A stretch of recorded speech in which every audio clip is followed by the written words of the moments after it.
পরে করছি। হ্যাঁ, পরিবার প্রণাম জানাই আমাদের পিতামাতা শ্রী যুগল চরণে, প্রণাম জানাই বাবা পরিচাঁদ শান্তি মাতা, বাবা গুরুচাঁদ মাতা সত্যভামা শ্রী যুগল চরণে, প্রণাম জানাই সকল গুরু গোসাইদের শ্রী যুগল চরণে, প্রণাম জানাই যেখানে যত হরিভক্ত আছেন এবং যারা আমাদের এই গ্রন্থ পাঠ শুনছেন তাদের শ্রী যুগল চরণে। আমাদের এই গ্রন্থ পাঠ চলাকালীন ভুল ত্রুটি হলে ক্ষমা করে দেবেন, আশীর্বাদ করবেন।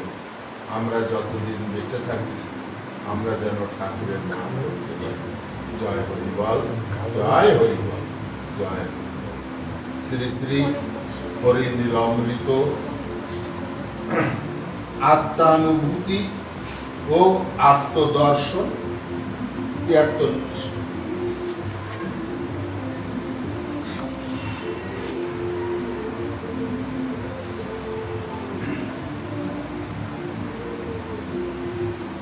ঠেকিয়া জীবের দায় জীব দেহ ধরে, জীব শিক্ষা লাগি জীবচিত কর্ম করে। গৃহস্থের মূল ভিত্তি অর্থনীতি বটে, বাণিজ্য বসতি লোকী এই বাণী বটে। তবে কালকে ঠাকুর চাষ শেষ করে ব্যবসা নীতি, তাহলে এখানে কি বলছে? এই যে আমরা যার উপাসক ঠাকুর পরিচাঁদ, আমাদের উপাসক, আমাদের ঈশ্বর ভগবান, ইনার কি প্রয়োজন পড়েছিল ওই স্বর্গ থেকে এসে এই মর্তে এসে এই মানব দেহ ধরে লীলা করা? কি প্রয়োজন? তাহলে এখানে কি ঠেকিয়া জীবের জীব কারা? আমরা। আমাদের প্রতি দায় থেকে ঠাকুর এসছে।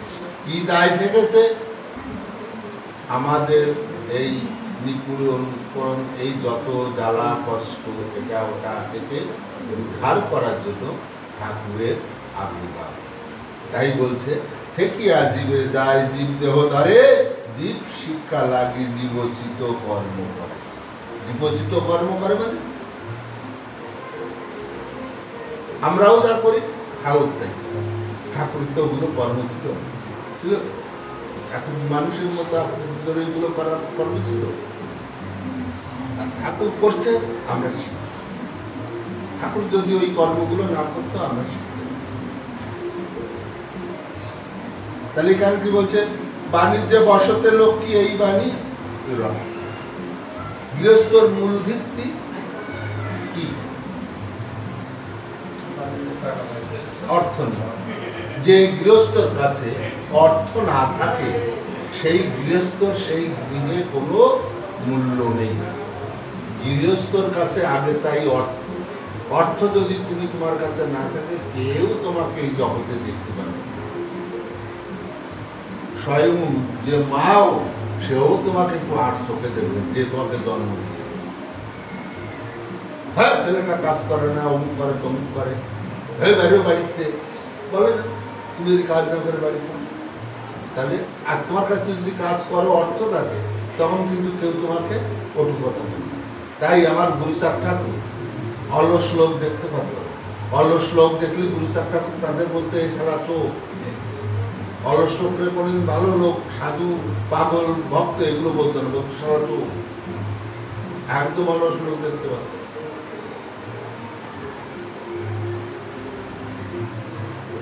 বাণিজ্য করিয়া হরি শিখাই সকলে, গৃহী কত বড় হয় ব্যবসায়ী।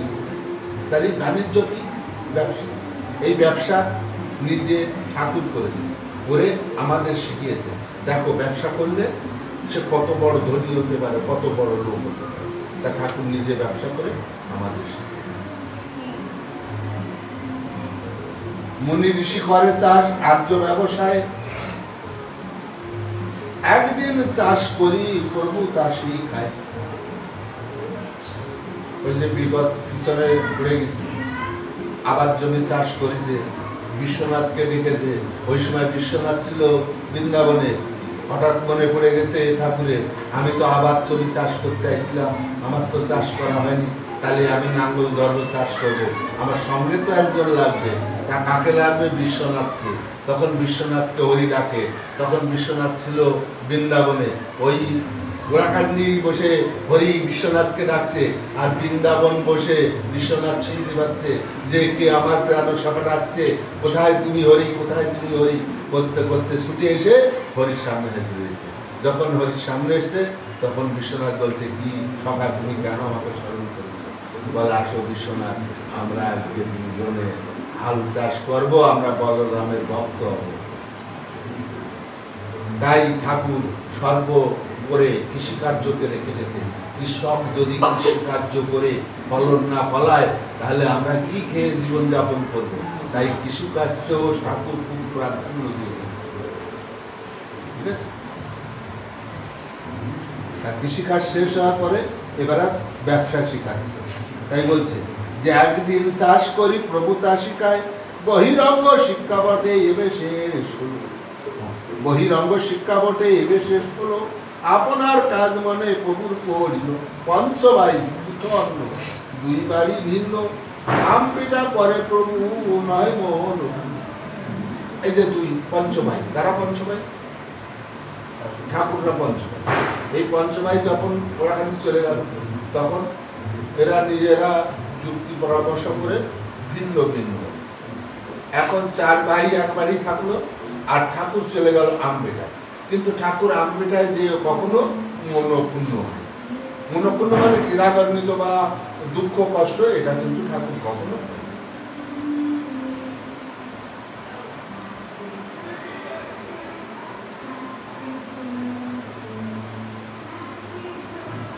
অন্তরঙ্গ সঙ্গে বেশি দিবারাত্রি যায়, ঠাকুরের তিন কন্যা জন্মে এসো মায়। শুনেছো কোনোদিন তোমরা? ঠাকুরের যে তিনটে মেয়ে আছে, তোমরা কি কেউ জানো? জানো? সবাই জানো কি? অনেকে জানে শুধু গুরুচাঁদ ঠাকুরের ছেলে, অনেকে প্রমত ওই উমাচরণের নাম অনেকে জানে না, যে গুরুচাঁদের ঠাকুরের দুই ছেলে আছে, গুরুচাঁদ আর উমাচরণ। তা অনেকে জানে ঠাকুরের এক ছেলে গুরুচাঁদ, আমাদের বতুয়ারাই জানে, উমাচরণের নাম প্রকাশ করে। আর এই যে তিন মেয়ে ওই সময় জন্মেছে, এই তিন মেয়ের কথা তো বতুয়া সমাজে ম্যাক্সিমাম জানেই না, যে ঠাকুরের তিনটে মেয়ে জন্মেছে। জানে? জানো তোমরা? তাই বলছে ঠাকুরের অন্তরঙ্গ সঙ্গে মিশি দিবারাত্রি যায়, ঠাকুরের তিন কন্যা জন্মে এসো। গুরুচাঁদ যিনি প্রভু পুত্র জ্যেষ্ঠ, আম্বিকা বাসকালে হলেন ভূমিষ্ঠ। ঠাকুর যখন আম্বিকা বসবাস করেন, তখন গুরুচাঁদের জন্ম, ওই আম্বিকাই গুরুচাঁদের জন্ম। তাই বলছে গুরুচাঁদ যিনি প্রভু পুত্র জ্যেষ্ঠ, আম্বিকা বাসকালে হলেন ভূমিষ্ঠ। গুরুচাঁদ জন্ম পরে প্রভুজি উদাস, সংসার পেলিয়া দূরে স্বরূপ প্রকাশ। এর আগে ঠাকুর বাইরে যায়। যখন গুরুচাঁদের জন্ম হয়েছে, তখন ঠাকুর সংসারে উদাস। উদাস শব্দের অর্থ মানে প্রতি উদাস মন, বলে না উদাস মনের লোক। ও কি সংসার, কে আত্মীয়, কে পরিজন, কি ব্যাপার, ও তখন তার মনের ভিতর অতটা হয়। তখন ওই গুরুচাঁদের জন্মের পরে ঠাকুরের মন উদাস হয়ে, তখন ঠাকুর আস্তে আস্তে বাইরের দিকে ঘুরতে শুরু করে, স্বরূপ রূপ তখন দেখাতে লাগে।